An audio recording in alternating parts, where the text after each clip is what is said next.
কীর্তন করো সবই হাতে তালি দিয়ে, তাই না? তাই সকলে মিলে আমরা হাতে তালি দিয়ে কীর্তন গাইব।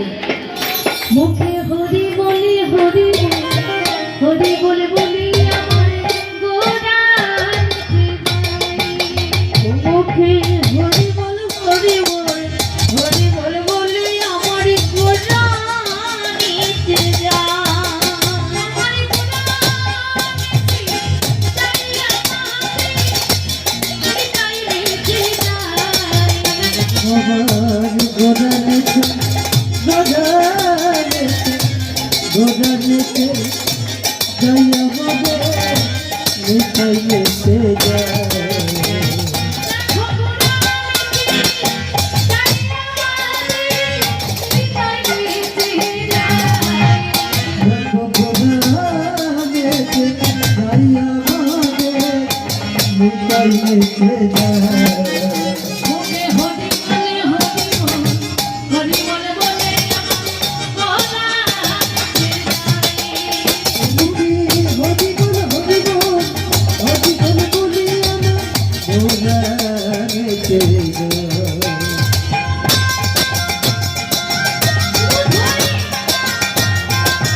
ভক্তরা আমার মতো ভক্তরা সবাই পিছনে পিছনে চলেছে আর মুখে নাম গাইছে কি বলছে হরে কৃষ্ণ কৃষ্ণ কৃষ্ণ কৃষ্ণ হরে হরে হরে রাম রাম রাম হরে হরে। শুধু আমি বলবো না, আপনারা বলবেন, ঠিক আছে? বলো, হরে কৃষ্ণ